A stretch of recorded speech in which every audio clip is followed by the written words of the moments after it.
സ്വകാര്യ ആശുപത്രിയിലെ നഴ്സുമാരുടെ അടിസ്ഥാന ശമ്പളം സംബന്ധിച്ച് സർക്കാർ പ്രഖ്യാപനമിറക്കി നിയമം പ്രാബല്യത്തിൽ വന്നാൽ അത് ആദ്യം നൽകുക തൃശൂർ ജൂബിലി മിഷൻ ആശുപത്രിയും അമല ആശുപത്രിയും ആയിരിക്കുമെന്ന് ആശുപത്രി മാനേജ്മെന്റ് പ്രതിനിധികൾ തൃശൂരിൽ വാർത്താസമ്മേളനത്തിൽ അറിയിച്ചു.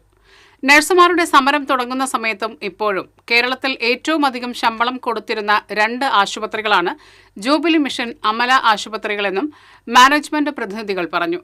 കേരളത്തിന്റെ സാഹചര്യത്തിൽ മിനിമം വേജസ് തീരുമാനിക്കേണ്ടത് സർക്കാരാണ്, സ്ഥാപനങ്ങളല്ല. മാർച്ച് 6-ന് സർക്കാർ കരട് രേഖ പുറത്തിറക്കിയിട്ടുണ്ട്. അതിനുശേഷം 2 മാസം സമയം കൊടുത്തിട്ടുണ്ട്.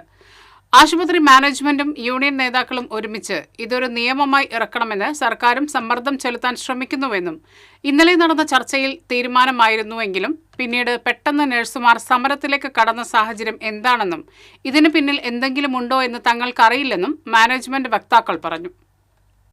അതവരെ തന്നിരുന്നു ഒരു 10 ദിവസത്തെ സൂചനാ പണിമുടക്ക്. പിന്നീട് മാർച്ച് ആരംഭം മുതലേ 2 ഘട്ടങ്ങളായിട്ടാണ് സമരങ്ങൾ നടന്നത്. ആദ്യത്തെ ഒരു സമരം കുറച്ച് ദിവസങ്ങളാണ് നീണ്ടുനിന്നത്. അതൊന്നും നിയമപ്രകാരമുള്ള നോട്ടീസ് തന്നിരുന്നില്ല. പിന്നെ ഒരു ഹൈക്കോടതി തിരിച്ചു കയറാൻ പറഞ്ഞിരുന്ന പ്രകാരം അവർ തിരിച്ചു കയറി. വീണ്ടും ഒരു 15 ദിവസം കഴിഞ്ഞപ്പോൾ അനിശ്ചിതകാല പണിമുടക്ക് തുടങ്ങിയിരുന്നു. അതിനും നിയമപ്രകാരമുള്ള നോട്ടീസ് തന്നിട്ടില്ല.